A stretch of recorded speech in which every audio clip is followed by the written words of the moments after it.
Yo, what's up? We're doing another little daytime action. Doing some daytime action, but I don't even care about nothing anymore.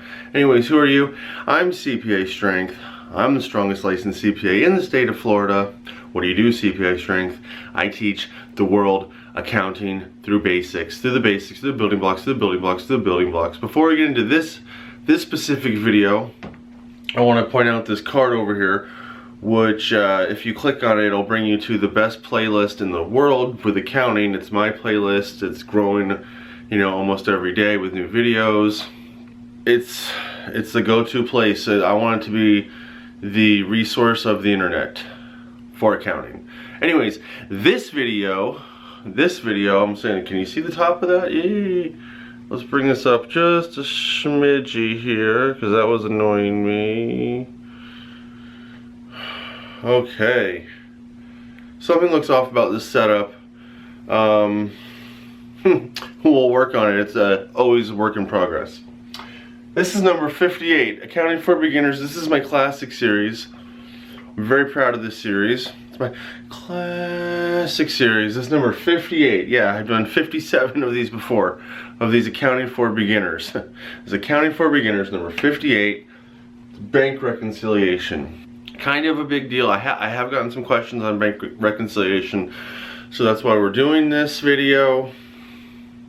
I want to try to just do a brief, right? Yeah, for you, sure.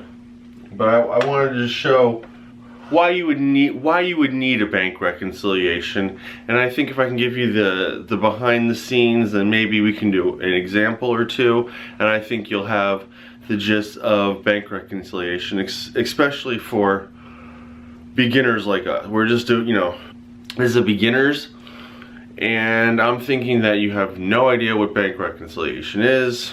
You have a class, or you want to reconcile your bank account for the business that you own, or I don't know why, but you want to learn. You're here because you're here. It's the next in order of the Accounting for Beginners, or you typed in bank reconciliations and here you found me. So yes, Accounting for Beginners number 58, bank reconciliation.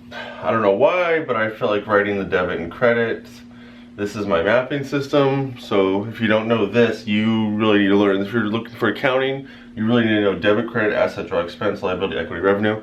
You really need to know those. Besides that though, bank reconciliation. Like most things in accounting, that's why I don't want people to abbreviate in bank rec. Well, what's a bank rec? I don't know what the rec is, but especially if you're a beginner, write it out. Bank reconciliation. Now, when I think of a reconciliation, for some reason I think of two sides that have different opinions, and they reconcile their differences and right off into the sunset.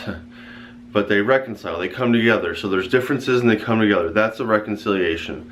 So think about that. So you have a bank reconciliation. So a reconciliation is differences. So you have some differences, and you have some differences in the bank reconciliation. Okay, well that is actually what a bank reconciliation is, because you have a difference between a bank account and your personal books. So why is there a difference? Is someone wrong? And I'm going to show you that no one's really wrong in this, and it happens quite often. That's a reconciliation. You have differences. Why would you have differences? Now, I want to go in this video, like why you would have differences, and so let's just go. Let's get back into the dill. This is Global Bank, like Bank of America, Chase, PNC, whatever. It's just Global Bank. It's the monthly statement that you get. You run Chippers Inc. Get them Chippers Up Inc. Incorporated. And this is the bank statement for Chippers Inc. for December 16, 12/1/16 to 12/31/16. That's where the bank statement's for. We're going to get to the bank statement, but here, this is the bank statement in orange. Over here in the purple, this is Chippers. That's our company. This is our we write our stuff down in, I don't know how you want to call it, a ledger, you know, a journal, your books. I guess we're, I don't think that's so much important what you want to label the item that you use internally for your business. This is what you would write. But let's just, what did you do? What did you do? In Chippers, in December, you wrote 4 checks. You wrote 4 different checks in December. Check number 1 for $2,000. Check number 2 for $2,000. Check number 3 for $2,000. Check number 4 for $2,000. Totaling $8,000 in checks. Okay, you with me? You wrote $8,000 in checks. You have in your books, I just like to call them books, but you know, your paperwork. You have in your paperwork there, your books, that you had a beginning balance of $5,000. You had deposits of, you had a direct deposit of $5,000 in the month of December. So beginning balance plus deposits is you had $10,000 total in your business. That's how much you have in your books that should be in your bank account. Now you wrote, now you're going to subtract $8,000 in checks, right? The check 1, 2, 3, 4 for $2,000 each is $8,000 in checks. So you wrote those checks, so you would subtract the $8,000, and your ending balance in your bank account, in your books, in your book cash ledger, I guess it would be your cash, your checking account, whatever, in your books would be $2,000. $2,000, right? Because you started with 5, you made 5, you had 10, and then you had $8,000 in 4 checks. All right, is everybody with me? That seems pretty basic, and that's all that happened that month. Now, what happened on your bank statement here? Same thing here, and this is the bank statement. You probably get them online or whatever, or they might send them to you still. But the bank statement, you started with $5,000, you got $5,000 deposit, so $10,000, just like in your books down here. But this is the bank statement books,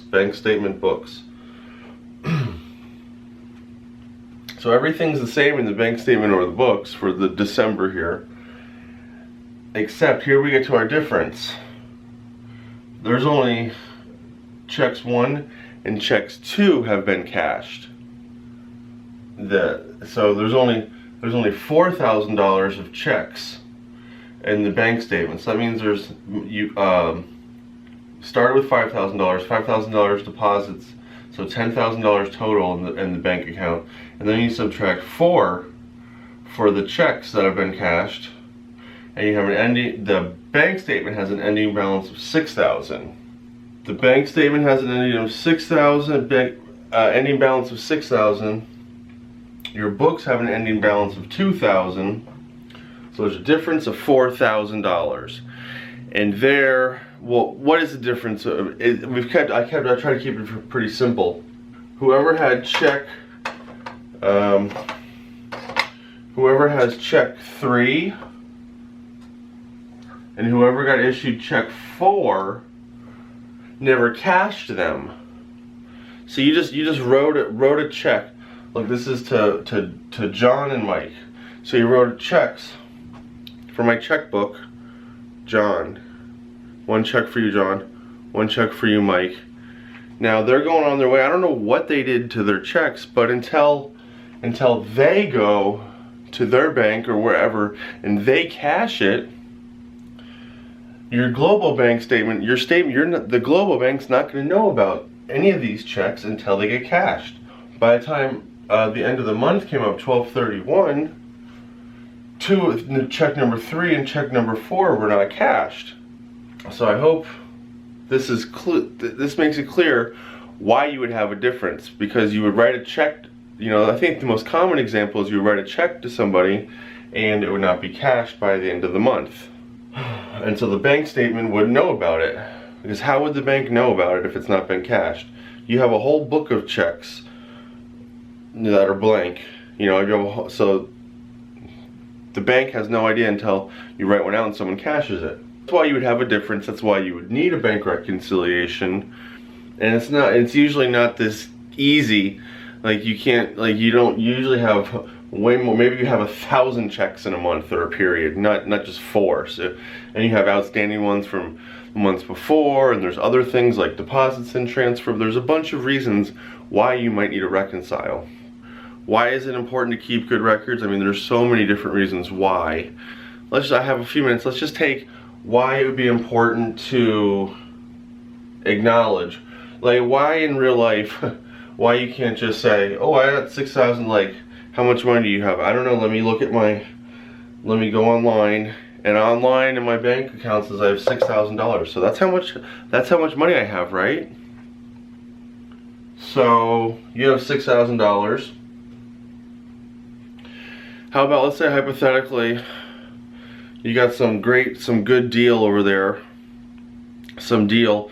You got a deal, you see a deal or something, it's $5,000, and you're like, oh, okay. Well, how much did you say we had in the bank account? Oh, we got $6,000, so we're gonna spend, so let me just, I'll write you a check for $5,000. Because it looks so good. So you're gonna write a check for $5,000. Well, the bank says you have 6. Well, you do have 6 in there, but you send this check out for $5,000. You give it to somebody for $5,000. Checks 3 and 4 both get cashed before the person cashes this $5,000 check, right? So stay with me. So if both of these cash their checks, then you would end up, then you'd have $2,000. You would have it would be reconciled or whatever, because everything would be in, so you'd only have $2,000, and then you have the person who tries to cash this check for $5,000 has insufficient funds and a whole storm of things. So anyways, I hope you enjoyed bank reconciliation. This was just an overview. Oh, and less think, more do.